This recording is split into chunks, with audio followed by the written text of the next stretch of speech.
ಜೀವನ ಅನ್ನೋದೇ ವಿಚಿತ್ರ ಅಂತ ಅನಿಸುತ್ತೆ.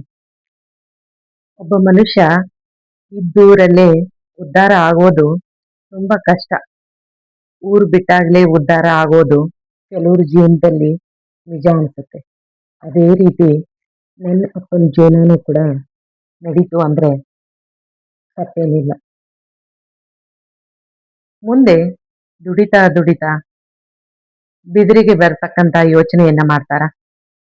ಬಿದಿರಿಗೆ ಬರಲು ಮೂಲ ಕಾರಣ ಬಿದಿರಿಯಲ್ಲಿರ್ತಕ್ಕಂತ ಪಿಳ್ಳಿ ಸಿದ್ದರಾಮಪ್ಪ ಅನ್ನುವಂತ ಒಬ್ಬ ವ್ಯಕ್ತಿ. ಆ ವ್ಯಕ್ತಿ ಅಪ್ಪನನ್ನ ಊರಿಗೆ ಬರಲು ತುಂಬಾ ಒತ್ತಾಯವನ್ನು ಮಾಡಿದ್ರಂತೆ. ನಂತರ ಒಂದೆರಡು ಸಾರಿ ಊರಿಗೆ ಬಂದು ಹೋದ ನಂತರ ಬಿದಿರಿ ಒಳ್ಳೆ ಊರು ಅಂತ ಅನಿಸ್ತು.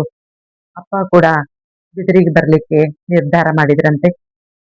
ಮುಂದೆ ಬಿದಿರಿಗೆ ಬಂದಾಕ್ಷಣ ಮತ್ತೊಬ್ಬ ವಿಶೇಷ ವ್ಯಕ್ತಿ ಅಪ್ಪನಿಗೆ ಪರಿಚಯ ಆಗ್ತಕ್ಕಂಥದ್ದು. ಸ್ನೇಹಿತ ಅಂದ್ರೂ ಕೂಡ ತಪ್ಪಾಗ್ಲಾರ್ದು. ಆ ವ್ಯಕ್ತಿನೇ ನರಗುಂದ ಬಸಪ್ಪ ಅನ್ನುವಂತ ಒಬ್ಬ ವ್ಯಕ್ತಿ. ಆ ವ್ಯಕ್ತಿನೂ ಕೂಡ ಅಪ್ಪನಿಗೆ ಸಹಾಯವನ್ನ ಮಾಡುವುದರ ಜೊತೆಗೆ ಇರಲು ಒಂದು ವ್ಯವಸ್ಥಿತವಾದಂತ ಮನೆಯನ್ನು ಹುಡುಕಿ ಸುಣ್ಣ ಬಣ್ಣವನ್ನು ಮಾಡಿಕೊಡ್ತಕ್ಕಂತ ಕೆಲಸವನ್ನ ಮಾಡ್ತಕ್ಕಂಥದ್ದು. ಹೀಗೆ ದಿನಗಳು ಉರುಳುತ್ತಾ ಹೋದ ಹಾಗೆ ಬಾಂಧವ್ಯಗಳು ಸೃಷ್ಟಿಯಾಗ್ತಾ ಹೋದವು. ಆ ಬಾಂಧವ್ಯಗಳಲ್ಲಿ ಒಂದು ವಿಶೇಷವಾದಂತಹ ಅನುಬಂಧನೂ ಕೂಡ ಶುರುವಾಯಿತು. ಆ ಸಂತಸದ ಒಂದಿಷ್ಟು ವಿಷಯಗಳನ್ನ ಇಲ್ಲಿ ಹಂಚಿಕೊಳ್ತೀನಿ. ಮುಂದೆ ಹೀಗೆ ಊರಿಗೆ ಕರೆತಕ್ಕಂತಹ ವ್ಯಕ್ತಿಯನ್ನ ಜೊತೆಗೆ ಮನೆಯನ್ನ ಮಾಡಿಕೊಟ್ಟಂತಹ ವ್ಯಕ್ತಿ ಪಿಳ್ಳಿ ಸಿದ್ದರಾಮಪ್ಪ ಮತ್ತು ಬಸಣ್ಣ ಅವರನ್ನ ಮಾಮ ಅಂತ ನಾವು ಕರಿತಾ ಇದ್ವಿ. ಚಿಕ್ಕ ಮಕ್ಕಳಾಗಿದ್ವಿ. ಅವರು ನಮ್ಮ ತಾಯಿಯನ್ನ ತಂಗಿ ಅಂತ ಕರಿತಾ ಇದ್ರು. ಎಲ್ಲೋ ಹುಟ್ಟಿ ಎಲ್ಲೋ ಬೆಳೆದು ಎಲ್ಲೋ ಒಂದು ರೀತಿಯಾದಂತಹ ಹೊಸ ಅನುಬಂಧ ಸೃಷ್ಟಿಯಾಗ್ತಕ್ಕಂಥದ್ದನ್ನ ಕಂಡು ಬಂತು.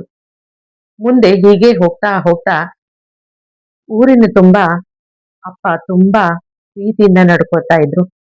ಅಪ್ಪನ ಒಂದು ವ್ಯಕ್ತಿತ್ವ, ಅಮ್ಮನ ಅಂದ್ರೆ ನಮ್ಮ ತಾಯಿಯ ವ್ಯಕ್ತಿತ್ವ ಎಲ್ರಿಗೂ ಕೂಡ ತುಂಬಾ ಇಷ್ಟ ಆಯ್ತು. ನಮಗೆ ಬಂಧು ಬಳಗವನ್ನು ಬಿಟ್ಟು ದೂರ ಬಂದಿದ್ದೀವಿ ಅನ್ನೋ ಭಾವನೆ ಇರಲಾರದ ರೀತಿಯಲ್ಲಿ ನಮ್ಮನ್ನ ಬಿದಿರಿಯ ಜನ ನೋಡ್ಕೊಳ್ತಾ ಹೋದ್ರು. ಅಪ್ಪನೂ ಕೂಡ ಮುಂಗೋಪಿ. ಅದರ ಜೊತೆಗೆ ಆತ ಕೆಲವೊಂದಿಷ್ಟು ನೊಂದವರಿಗೆ ಸಹಾಯ ಸಹಕಾರವನ್ನು ಕೂಡ ಮಾಡ್ತಾ ಇದ್ರು. ಅದರ ಜೊತೆಗೆ ನೇರ ನುಡಿ. ಆ ನೇರ ನುಡಿ ಕೆಲವರಿಗೆ ಇಷ್ಟ ಆಗ್ತಾ ಇತ್ತು, ಕೆಲವರಿಗೆ ಇಷ್ಟ ಆಗ್ತಾ ಇರ್ಲಿಲ್ಲ. ಆದ್ರೂ ಕೂಡ ಒಂದು ವಿಶೇಷವಾದಂತ ವ್ಯಕ್ತಿ. ಬಾಂಧವ್ಯಗಳಿಗೆ ಕರಗಿ ಹೋಗ್ತಕ್ಕಂತ ವ್ಯಕ್ತಿತ್ವ ನನ್ನ ಅಪ್ಪನದು. ಹೀಗಿರುವಾಗ ಯಾರ್ ಯಾರ್ದಾದ್ರೂ ಮನೆಗೆ ಹೋದಾಗ ಅಪ್ಪನನ್ನು ಕಂಡ್ರೆ ಬಿದರಿಯ ಜನಕ್ಕೆ ಅಷ್ಟು ಅಕ್ಕರೆ. ಯಾರೋ ಅಜ್ಜಿ ರೊಟ್ಟಿ ಹಂಚಿಟ್ಟಿದ್ರೆ ಮಗ ಬಾ ಇಲ್ಲಿ ರೊಟ್ಟಿ ಮಾಡಿದೀನಿ ಅಂತ ಅದ್ರ ಜೊತೆಗೆ ಬೆಣ್ಣೆಯನ್ನು ಹಾಕಿ ಕೊಡ್ತಕ್ಕಂತ ಒಂದು ಹೃದಯಗಳು ನನ್ನ ಊರು ಬಿದಿರಿಯಲ್ಲಿ ಇರ್ತಕ್ಕಂತ. ಹೇಗೆ ಎಲ್ಲರೊಡನೆ ಬೆರೆತು ಬಾಂಧವ್ಯದಲ್ಲಿ ಮುಳುಗಿ ಹೋಗ್ಬಿಟ್ಟಿದ್ರು, ಅದೇ ರೀತಿ ನಾವು ಕೂಡ ನಮ್ಮ ಚಿಕ್ಕಪ್ಪ ಅತ್ತೆ ಎಲ್ರೂ ಕೂಡ ದೂರ ಇದ್ರು. ಇವರಲ್ಲಿ ನಾವು ಅವರನ್ನ ಕಾಣೋದಕ್ಕೆ ಕಾರಣ ಆಯ್ತು. ಅವರನ್ನ ಕೆಲವರು ಊರಲ್ಲಿ ನಾವು ಈಗ್ಲೂ ಕೂಡ ಸಂಬಂಧಗಳು ಇಲ್ಲ, ಆದರೆ ಭಾವನಾತ್ಮಕ ಸಂಬಂಧ ಅಂತ ಹೇಳ್ಬಹುದು. ರಕ್ತ ಸಂಬಂಧ ಒಂದು ಕಡೆ ಆದ್ರ ಭಾವನಾತ್ಮಕ ಸಂಬಂಧ ಮತ್ತೊಂದು ಕಡೆ. ಆ ಒಂದು ಭಾವವನ್ನ ನನ್ನ ತಂದೆ ನಮ್ಮಲ್ಲಿ ಮೂಡಿಸಿದ್ರು. ಅವರಲ್ಲಿ ಕೂಡ ಇತ್ತು. ಅರ್ಧ ಜೀವನ ರಕ್ತ ಸಂಬಂಧದೊಡನೆ ಕಳೆದ್ರೆ ಇನ್ನೂ ಅರ್ಧ ಜೀವನ ಉಸಿರಿರುವವರೆಗೂ ಕೂಡ ತನ್ನ ಜೀವನವನ್ನ ಭಾವ ಸಂಬಂಧದ ಜೊತೆಗೆ ಕಳೆದ್ರು. ಅದೇ ಬಿದಿರಿಯ ಜನ ಮತ್ತು ಕೇಡಿ ಬುದ್ಧಿ ಜನ, ಜೊತೆಗೆ ಚುಕ್ಕೂರು ಚಿತ್ರಬಾನುಕೋಟೆ ಜನರೊಂದಿಗೂ ಕೂಡ ಆ ಭಾವ ಸಂಬಂಧವನ್ನ ಕಳೆದ್ರು. ಆದರೆ ನೆಲೆ ನಿಂತಿರುವುದು ಬಿದಿರಿಯಲ್ಲಿ ಆಗಿರುವುದರಿಂದಾಗಿ ಅಲ್ಲಿ ಹೆಚ್ಚಿನ ಬಾಂಧವ್ಯಗಳು, ಹೆಚ್ಚಿನ ಭಾವಗಳು ಅಲ್ಲೇ ಹೆಚ್ಚಿಗೆ ಇರ್ತಕ್ಕಂಥದ್ದು. ಕೊನೆಗೂ ಕೂಡ ಅಲ್ಲಿಯೇ ತನ್ನ ಒಂದು ಕೊನೆ ಉಸಿರನ್ನು ಕೂಡ ಎಳಿತಕ್ಕಂಥದ್ದು. ಬಿದಿರಿ ಅಷ್ಟೇ ಅಲ್ಲದೆ KD ಕೂಡ ಉದ್ಯೋಗಕ್ಕಾಗಿ ಹೋಗ್ತಾ ಇದ್ರು. ಅಲ್ಲಿಯೂ ಕೂಡ ಡಾಕ್ಟರ್ ಇದ್ದಿದ್ದಿಲ್ಲ. ಅಲ್ಲಿಯೂ ಕೂಡ ಪೇಷಂಟ್ಗಳನ್ನ ನೋಡಿ ಅಪ್ಪ ದಿನಾಲು ಬರ್ತಾ ಇರ್ತಕ್ಕಂಥದ್ದು. ಅದರ ಜೊತೆಗೆ ನಾನು ಇನ್ನೊಂದನ್ನು ಹೇಳಲಿಕ್ಕೆ ಇಷ್ಟಪಡ್ತೀನಿ. ನನಗೆ ದೊಡ್ಡ ಬಳಗವನ್ನ ನನ್ನ ತಂದೆ ನನಗೆ ಕೊಟ್ಟಿದ್ದಾರೆ ಅನ್ನುವಂತ ಹೆಮ್ಮೆ. ಒಂದು ರಕ್ತ ಸಂಬಂಧದ ಬಳಗ ಆದ್ರೆ ಇನ್ನೊಂದು ಭಾವ ಸಂಬಂಧದ ಬಳಗ. ಆ ಭಾವ ಸಂಬಂಧದ ಬಳಗ ನನಗೆ ಬಿದಿರಿಯಲ್ಲಿದೆ. ಅಪ್ಪ ಹೋದ್ರೂ ಕೂಡ ಈಗ್ಲೂ ಆ ಒಂದು ಪ್ರೀತಿಯನ್ನ ನಮಗೆ ಕೊಡ್ತಕ್ಕಂಥದ್ದು.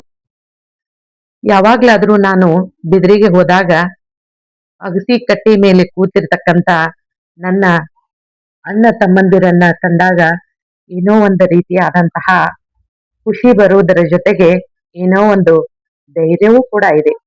ಒಂದು ರೀತಿಯ ಸಂತಸದ ವಾತಾವರಣ. ನಾನು ಹೋದಾಗ ಬಹಳ ದಿನಗಳ ನಂತರ ಹೋದ್ರೂ ಕೂಡ ಆತ್ಮೀಯವಾಗಿ ಆರಾಮನ ಅಕ್ಕ, ಆರಾಮನ ಅಕ್ಕ ಅಂತ ಕೇಳ್ತಕ್ಕಂತ ಸಂಬಂಧಿರನ್ನ ನೋಡಿದಾಗ ಏನೋ ಒಂದು ರೀತಿ ನನಗೆ ಸಹೋದರರ ಇರದ ಕೊರತೆಯನ್ನು ಆ ಸಹೋದರರು ತುಂಬ್ತಾ ಇರ್ತಕ್ಕಂಥದ್ದು ಒಂದು ರೀತಿಯ ಸಂತಸ. ಇಷ್ಟೊಂದು ಭಾವನಾತ್ಮಕದ ಜೀವನವನ್ನ ನಾವು ನಮ್ಮ ಊರಾದ ಬಿದಿರಿಯಲ್ಲಿ ನಡೆಸಿದ್ವಿ. ಹೀಗೆ ರಕ್ತ ಸಂಬಂಧಗಳ ಜೊತೆಗೆ ಭಾವ ಸಂಬಂಧಗಳ ಜೊತೆಗೆ ಜೀವನವನ್ನ ಸಾಗಿಸಿದ ನನ್ನಪ್ಪನಿಗೆ ನಮನ. ಆತನ ವ್ಯಕ್ತಿತ್ವಕ್ಕೆ ಸರಿಸಾಟಿಯೇ ಇಲ್ಲ.